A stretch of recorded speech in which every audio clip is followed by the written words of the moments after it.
And I'm like, a knife? Escalation. Knife.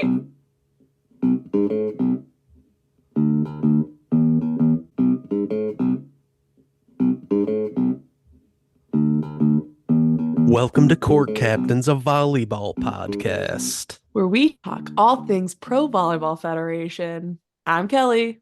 I'm Nikki. I'm Ian. And today we're back. Did you miss us? Sort of. We're sort of back. We're not going to be back weekly, but we might pop in here sometimes in the off season to give you some news updates. And this first week of signing day, signing week, the signing period, there is a lot of news. Lots of news. Yeah. So much news to talk about, so we thought we'd give you our point of view. I guess we'll just start off with a big week of updates. The corrections corner from the last time we spoke to you. The dates, as you all know, got pushed back, right? This is obvious, but I just wanted to acknowledge that if you're listening to the last episode and now this one, the thing that's changed in a month and a half is that free agency May 20th date stayed the same. And then we thought that we would start seeing signings officially announced to the public. I think they were saying June 1st. That got pushed to June 30th. I think it gave everybody some time to chill out after the playoffs and after the first season was over. And so as a result, on June 30th, that was a Sunday, the PVF social medias started going nuts. I mean, they said, social media people, you must work on a Sunday. Get on in here. We are not resting. Yeah. It's not a day of rest, except for Grand Rapids. No. It's not a day. It's the day of the Lord, and it's also the day of PVF year 2 announcements. And yeah. It does seem, what I think we can say at time of recording, this is the end of week 1. And what seems to be happening is that the PVF said, each team, you can do whatever you want in terms of announcements and timings. So half the teams went wild on Sunday, and half the teams are we're going to stretch this out. Some are doing one announcement a day. Orlando, in their press announcement of their first re-signing, which was Georgia Murphy, the libero, they said in that press release, we're going to do one a week. That's lame. I agree.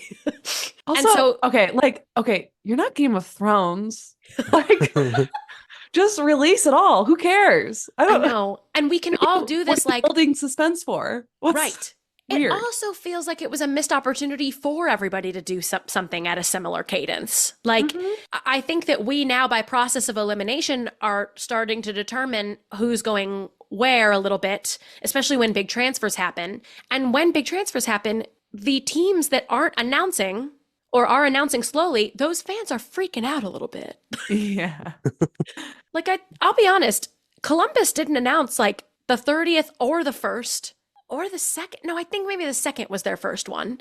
Yeah. Meanwhile, Omaha's taken their players. It was just an odd dynamic for everybody to not be on the same page about this. And very weird. Very weird. How do other sports handle things? Ian? I mean, it definitely is different sport to sport, but usually it depends on how final everything is. But usually there's a lot of stuff worked out before the actual date that you're allowed to sign the contract. So there is usually a big rash of announcements on that first day because things that, have been agreed to just are made public. And then it's a little bit, usually when they're dripping it out, it's because they haven't actually signed the person yet to a contract. So I guess, that depends how sure they are that the people are actually coming, whether or not they want to announce them and deal with maybe having to say somebody that we said signed with us isn't actually coming to play. Or yeah, that's another reason why it's hard to understand what's happening here. Is it a marketing ploy? Do they actually have 10 does Orlando, for instance, actually have 10 players signed? And so they're choosing to announce with that drawn out fashion? Or do some of these teams not have slots signed, right? Spots for players. Yeah. Are they not actually signed? Are they waiting for the draft? Yeah. Well, the draft part of it seems odd to me, obviously, because I don't know how big the group is that they bring to camp. We had practice squads last year. I don't know if, everyone on your practice squad, everyone showing up to camp and there's still some like decisions that are going to be made at camp about who's going to wind up on a practice squad, who's going to wind up on the opening day roster, and then I guess it's kind of just more they don't really know yet if some of that camp is like a tryout for a spot on the roster for some players. Obviously, you would think when you're signing some big players, especially new ones that are coming from other teams, that you would want to make that announcement, it would seem. That's definitely something I wanted to talk about, which is like, also don't or can't figure out the strategy on the number of signings with regard to the draft. Like, Yeah. it makes sense. We're in July. The draft isn't until December. But what are these teams doing? Are they leaving space for drafted players? How many Yeah. players will they bring to camp? I think last year was 20. And Well, and the if it drafted is players 20, specifically seem like the ones who may or may not come, yes, like if they have a chance to go play in Europe or something, they've got those decisions to make, I guess. totally. Yeah. And how many players can be signed at a given time in the offseason is my question. Mhm. Because Atlanta has 14 already signings. So are they That's allowed crazy. are they allowed to sign 20 over the next however many months, including at the draft? And then does that mean you fire 5 people from their jobs when matches start? Like, I don't like that Or very put them much. down in the practice squad or something. Yeah. But practice squad can only be rookies, Yeah, you're to right. my understanding, or at least from last year. So that makes sense if you draft a couple people who maybe aren't ready for game time yet. But Mhm. everybody so far, Atlanta has 14 non-rookie, I think. Maybe Aiko Jones is a rookie. But either way, I mean, I find that this is a very weird thing that, again, no transparency from the PVF means that we don't really know what to expect or how Mhm. the post-draft creating of the final roster is going to go. Yeah. Yeah. The actual pro signings, I guess, are different than, the rookies who you're essentially drafting the rights to them, where, Mhm. they might not come over, they might play a year. But I'm pretty sure if you draft a player and then they stay in college or they go overseas for a year and then want to come to the PVF, you would still own their draft rights. So you'd still have the right to be the first team to sign them. But I don't know how far down the line with those college players you would be before you draft their rights. Like how well do you know if they want to come play for you right away or, Right. I don't think they're allowed to talk to them now when they're in Yeah, their it's final season. And pretty up in the air. it's a funny thing too for Atlanta, who has a first round draft pick extra from Columbus. We know from that Torrey Stringer trade. Are they then going to trade their first round draft picks this year for next year's first round draft picks to somebody else? Right? There's a whole game that can be played there. But again, if Atlanta is really signing 14, right? Not drafting. Right now they've signed. Yeah. Of course they can waive, but if they're signing 14 people and they have a little bit more space on the roster, and so now they're going to gamble, they're going to draft a couple people, or do you want to play here in the US or do you want to play abroad? Okay, fine. We have rights to you if you do decide to play in the PVF at some point. Then you're doing a lot of gambling and you're probably firing someone that you've signed right now. And that's a lot. It's 6 months before the season starts. So that's a lot of time for that person to be like, oh, I'm going to train and maybe I'll coach. I got to do something to make money in the meantime. Yeah, I mean, it's a pretty long time until they even get together for training camp or anything, Exactly. So it's just a lot up in the air, even at this point. I don't know how that dynamic is going to play out. I guess we'll see. But, in our first off season, these are questions that I have. So yeah, Atlanta is one of the teams I've said a million times that went big on signing. So did Omaha. I feel like Atlanta, like, they had the capital, so they're like, we're gonna take advantage and get the people that we want and just go for it. And they had little to lose. And we thought that they were going to have the best shot at retaining their players. So that seems to have come to pass. I feel like they got a couple of interesting players who played abroad last year. In terms of new faces, I mentioned Aiko Jones. She did not play abroad last year, but Pia Timmer is German and played at Washington State and played for a German team last year. Then they also announced Courtney Bazzario, who was in France last year, out of Pittsburgh, the school. Sweet. So yeah, I mean, they've got two opposites for Lazareva. They lost Grace Cleveland as well. But I've said this in a couple different places on social media and in conversations and stuff. I really do think that any player who's moving from one PVF to another likely is getting more money over there at the new spot. So we know or like a guarantee of playing time, I would assume too. Yeah. I would guess anyone that's moving to Love is the same way, right? Yeah, we know that those salaries could easily be six figures. But yeah, for PVF salaries, before it was everybody makes 60K, 2 franchise players make 100. Just as a reminder, this upcoming year, we've got 7 slots that are 60K, 4 at 75K, 2 at 120K, 1 at 175K. I can't wait when the teams are all set, we all play who has the 175s. I like that game. We need a PVF cap friendly site. Like you can find any information about anyone's contract in the NHL or the MLB. I want the cap friendly website of contracts.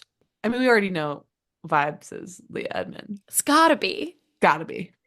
And what I don't know for next year is, are there still 2 franchise players? And if so, they must be in the 120, 120, 175. Does that mean you can have a player who's not a franchise player, but who is making that amount of money? Maybe they don't even have franchise players anymore because of how it all shook out. And like, okay, you saw franchise players a little bit in more advertising, but like, what else did they do? Yeah, and some of them didn't even really play. Yeah, and also, like the whole thing is that they have to live in the area year round. To what? For what use? We haven't seen it. So seems like PR maybe. I mean, Indy is out and about everywhere. Yeah. Omaha is starting to be out and about. I've seen Brooke Nuneviller at some parades. I guess I could see I could see if there are still the 2 franchise players, I could see them being on cheaper contracts and you saving some of those big money contracts for like going to get someone that you don't have the expectation that they're going to be able to live there all year round, but for sure, they're a star. Yeah. It'd be a little nuts to go from making 100K as a franchise player in year 1 to making 75 in year 2, though. Yeah, you would think that's probably not the conversation that's being had with those franchise players. Unless now they get sponsorships on the side. Like the team coordinates sponsorships. Morgan Hens is now maybe getting money from Morgan & Morgan Law Group. Maybe. That's pretty wild. I mean, I don't know. I just saw some fun little ads. Anyway, this year for PVF, it's 1 or 2 year contracts that are being offered right now. Yeah. So Omaha went big on their announcements. Vegas did as well. And Indy Ignite did as well. Exciting. I mean, speaking of corrections corner, PVF had the biggest correction corner of their lives where they said, just kidding. Kansas City and Dallas are not actually going to be teams. Yeah. Well, they didn't say they're not actually going to be teams, which is the big thing right now. All they've said in their July 3rd press release, Indy Ignite, our first new team to begin player signings. And then snuck in there, it said, Pro Volleyball Federation now boasts rosters for its 8 squads that will take the court in 2025. They're not playing next year, at least. Right. We don't know. Right. If they're never going to get off the ground or if they need more time. That's so PVF, like marketing and like their press releases are crazy. Yeah. Like, why wouldn't you just say? Stuff.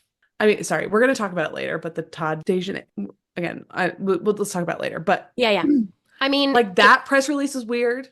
Yeah. No, it's all very cagey. And it's like, what's the point, guys?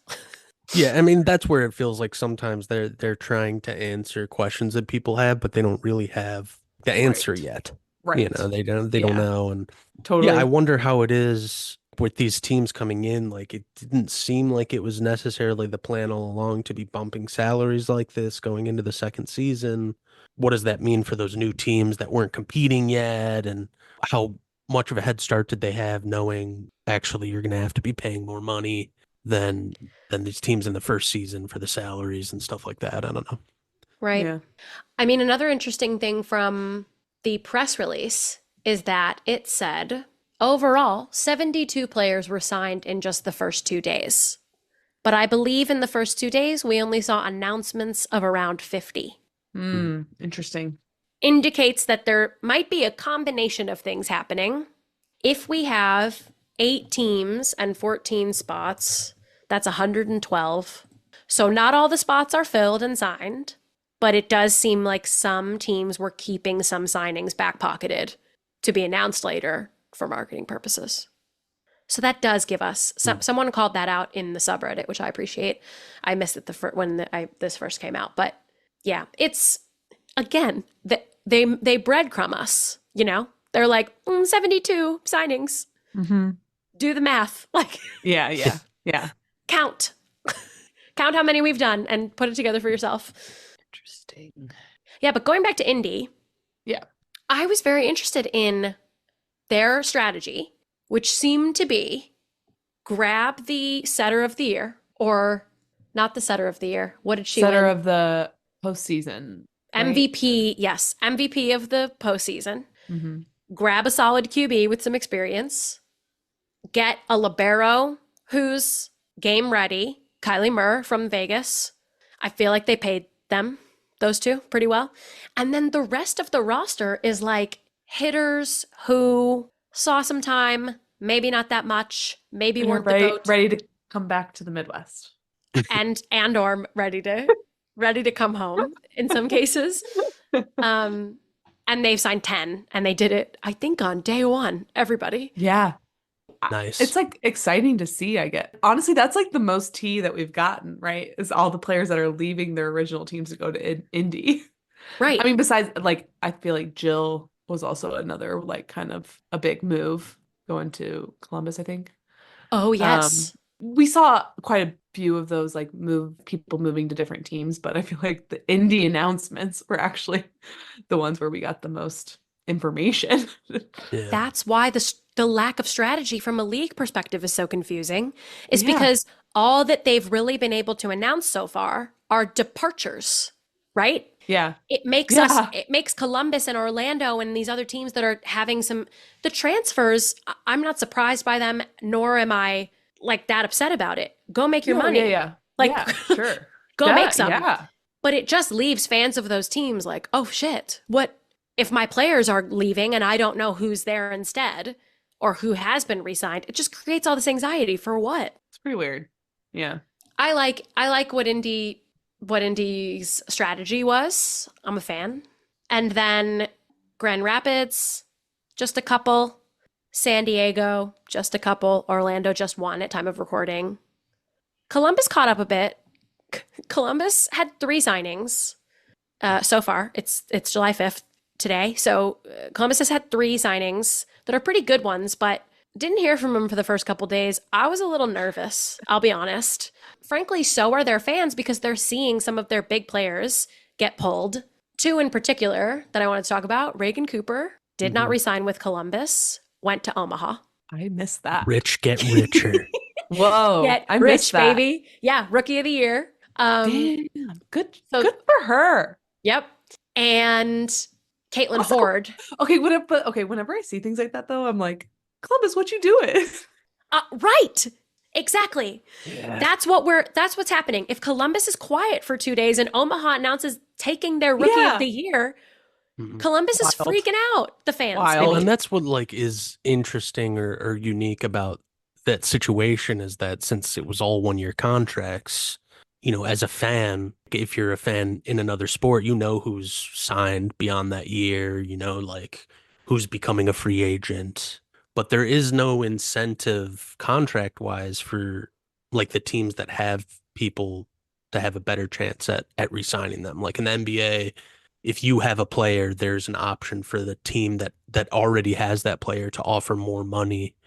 And a different team would be able to offer more years than a different team would be able to offer because they want people, you know, to stay, to have an incentive to stay in the town that they're in. But like none of that is in place in the PVF. It's just a free for all the first summer. So yeah, which I don't think will be replicated. Like it's this free for all of chaos this is a unique moment. I think that it was important, and I support the move from the PVF for everything to just be 1-year contracts in the first year, because you want to say to the players, come experience it. We're not going to try to get you right.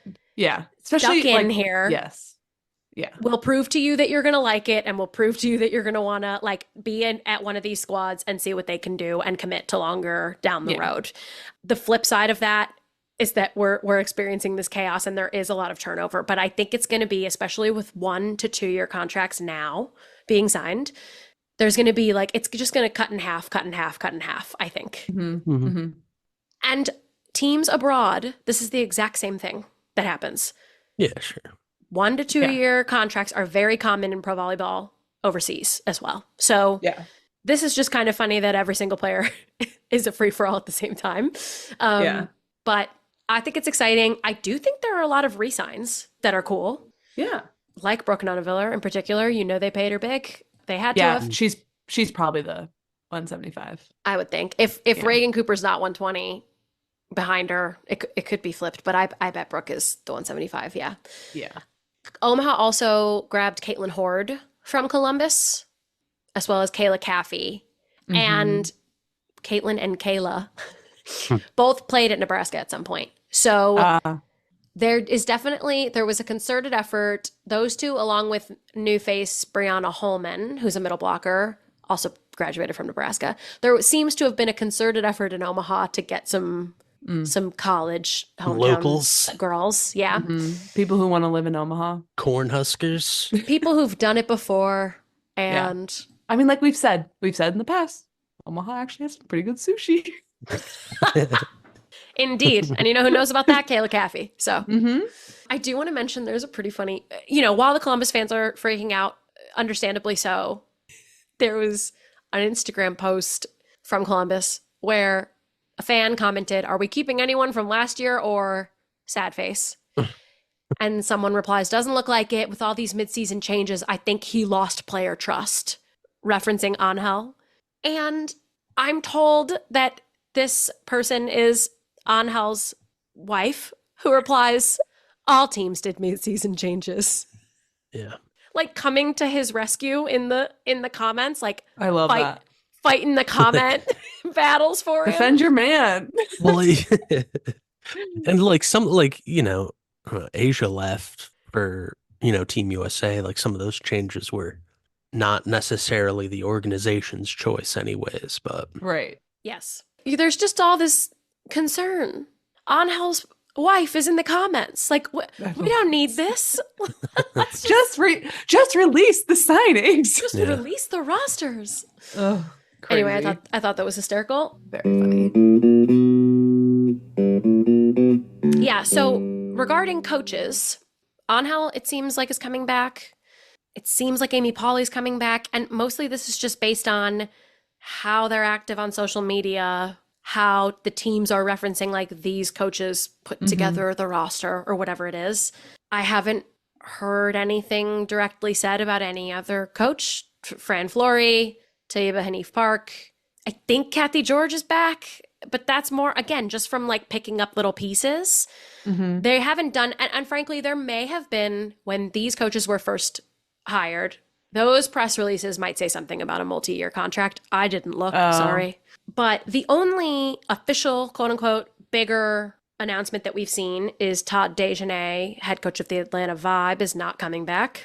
And instead, it will be Kayla Banworth, who most recently coached at Athletes Unlimited. And guys, there's drama. There's tea. He fumbled the championship bag. And so they're like, fired. Get out. Yeah, get out. I mean, the tea that I can provide with regard to why he's out, I don't honestly even remember where I read this tea or heard this tea, but unsubstantiated tea. Unsubstantiated rumor tea is that a number of players said, if he's back, I'm not back. Whoa. Allegedly. Whoa. Allegedly. Where's his wife in the chat? Where is she? Get in there. What's she got to say? The silence is palpable from his wife. She's not in the chat.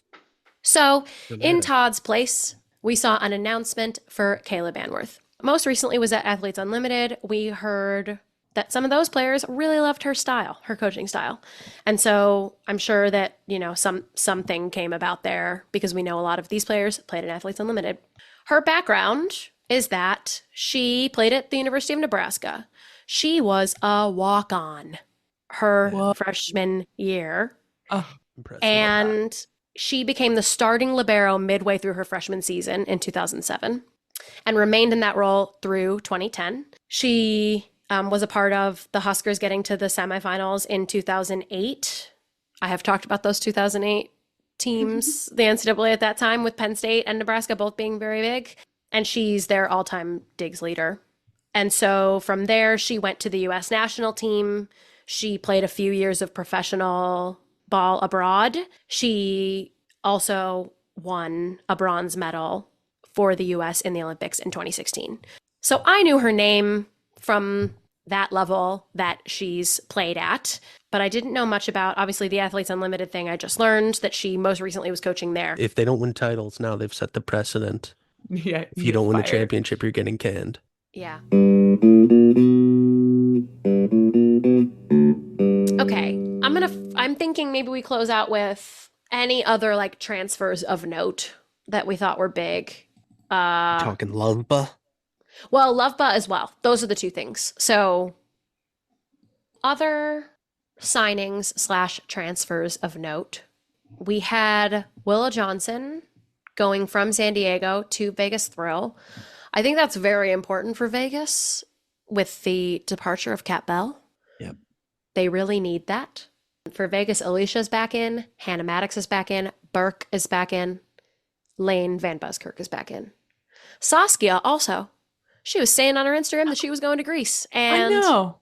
I guess that didn't pan out. Yeah, maybe it was like, oh, I'm going to go to Greece unless you give me $120,000 slot on the roster. Vegas also picked up Carly Graham as their second setter. If I was Carly, I'd say, yeah, I'll go learn from Alicia this year. Mm-hmm. Wait, where was Carly before? Remind me. Orlando. Okay. Yep. Sure. Vegas has a lot of signings out. That's like another one of the big ones. Yeah. I think they need, we've got this libero, Tegan DeFalco, first year pro. I think her brother is on the national team. I was wondering, I couldn't, like, the last name was familiar, but I wasn't sure if his last name is Falco or DiFalco. Good for them. They really need some hitters who can pass, I would say. So, not that, Hannah can do that. I think Grace can do that. But I just felt like that was something that they really needed a pop of from last year, like a consistent passing from the outsides. So, we'll see how that goes. We'll see how Tegan does. What else? I'm going backwards alphabetically. San Diego has kept Kendra, Ronica, and Shara, which I find to be cool. Good. Do we think Lindsay will stay? I don't know. We'll see. Probably. She's a California girl. No, I don't think so, man. We got a tip. Oh, right. The tip. And we don't think that's... We got the tip. She's going to Orlando. Probably for some money. Probably for some money, because why would you... Money. That's why. Also, maybe Polly. That's true. That's true. She seems fun. San Diego also nabbed Raynell Jones from Fury. So some indication that maybe I think there's a lot of middle shakeups this year. That's the biggest one. All the middles are flying around. Yeah, because we lost some to Love, RAP. Right. Yes. Okay. We'll jump in there. So the Love elephant in the room. So far, 8 players, as of recording, have been announced in the PVF to Love shift. And let me just say, 8, I'm thrilled by that. It's not more. Yeah, I think it could be, I think there's a couple spots left that they haven't announced. I think like maximum it can be 11 or 12. And frankly, I love it. I love that few have gone to Love. I'm like, I was like expecting worse, I guess. But yeah, Asia O'Neal, Claire Chaussee, we saw those coming. Though. I know. We saw Asia and Claire coming. I think that Love was interested in shoving a lot of money at Asia so that they could say, we got PVF's first round draft pick, first pick. Yeah. And of course she wants to go back to Austin. Right. They're doing the Austin, Texas hometown crew because we've got Kat Bell, who played at Texas, Molly McCage, who played at Texas, Asia O'Neal. They're putting hometown people there. Same thing with Madison, Claire Chaussee, and Temi Thomas-Ilara. That one hurts me. That really hurts me. That was shocking to me. It hurts me so deep inside. I love Temi. Me too. We can still love her. I do. I want her to get her bag. I don't know if she's going to play over there. Like that's. Well, yeah, I mean, we don't really know anything. No.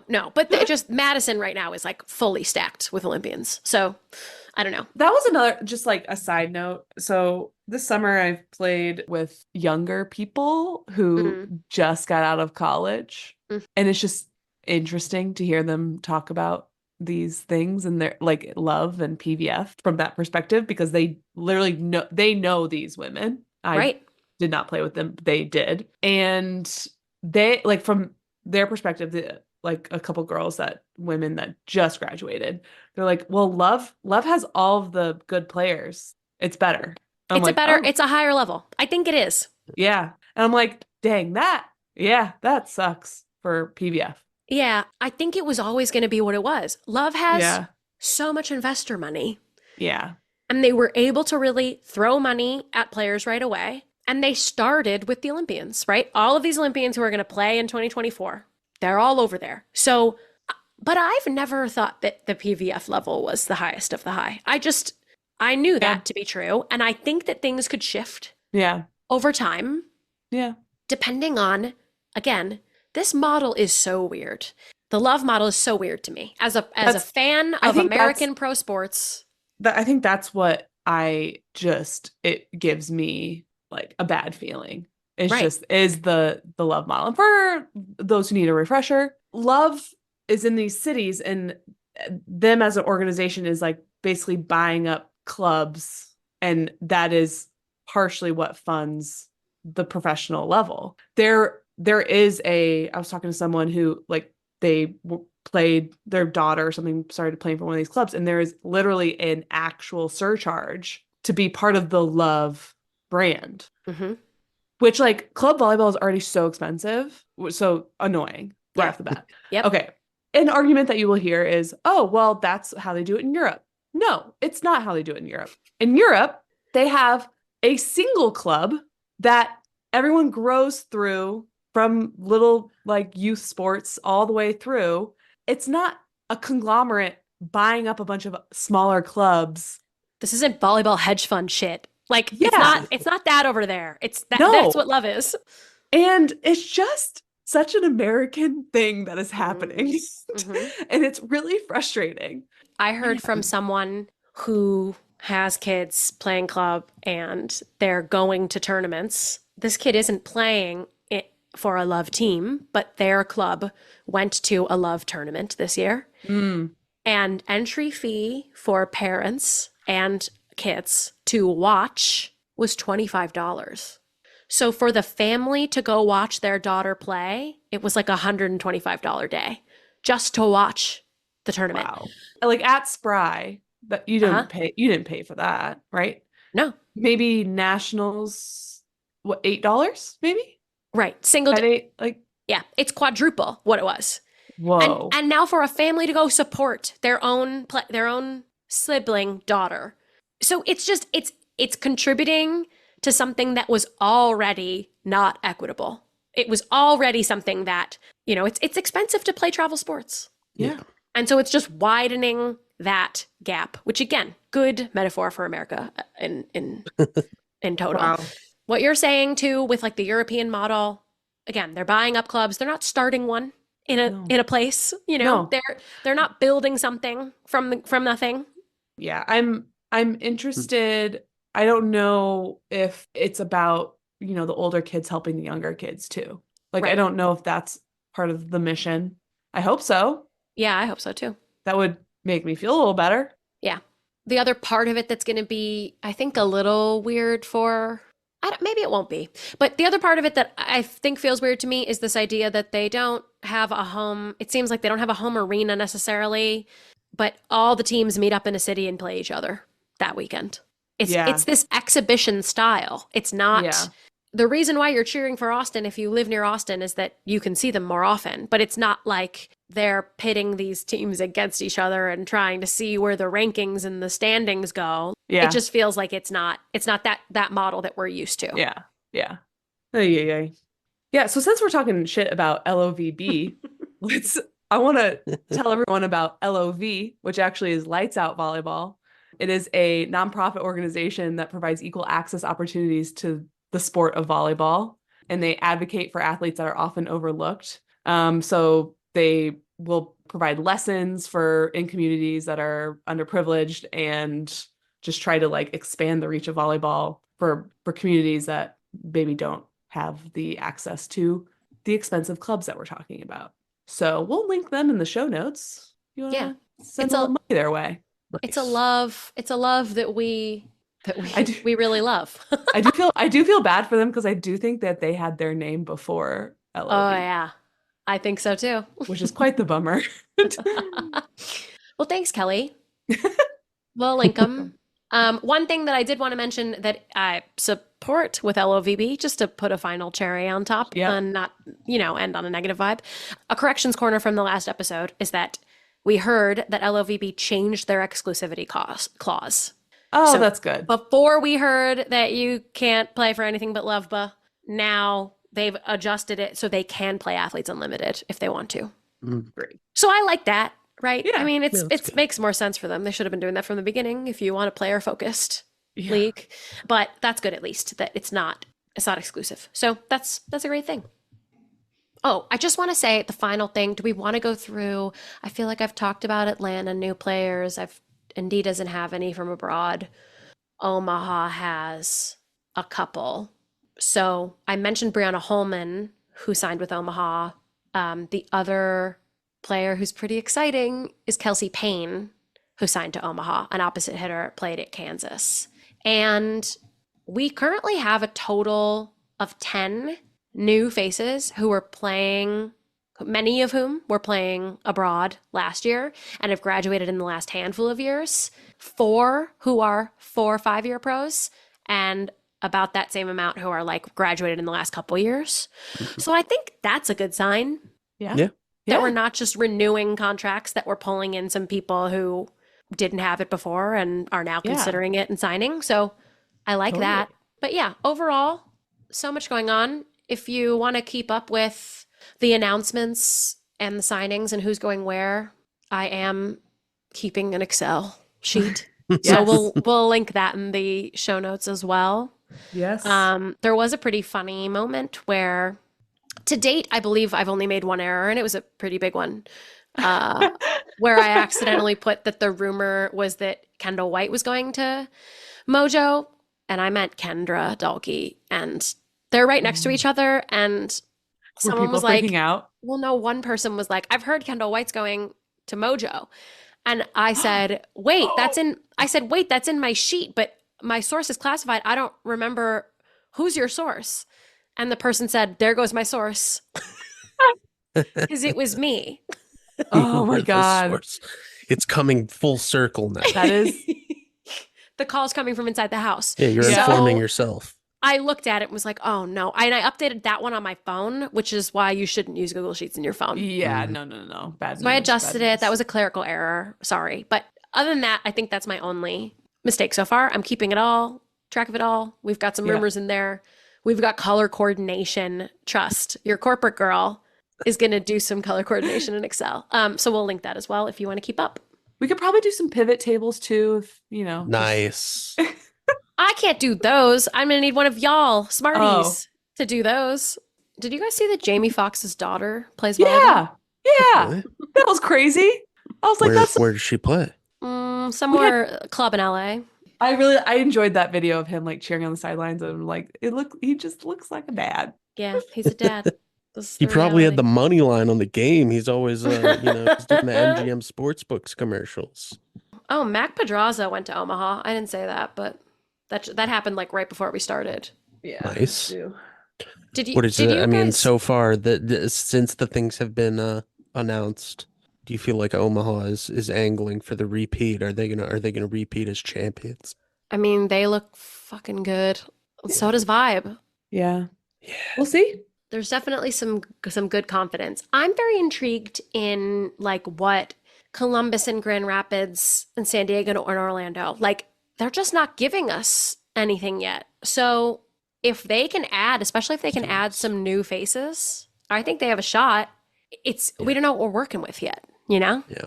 But hey, I'm excited to drive to Indy and see. Yeah, we should do some that. volley. That'd be great. Okay, well, thanks for listening to Court Captains, a volleyball podcast. Please give us 5 stars on Spotify and Apple Podcasts if you like what you're hearing. Support small podcasts. And if you don't like what you're hearing, then please just mind your business. Follow us on Instagram at Court Captains Pod and email us any questions or reactions to these signings at courtcaptainspod@gmail.com. And don't forget to be the captain of your own court. Well said. Have a good week. Bye. Have a good month. Goodbye.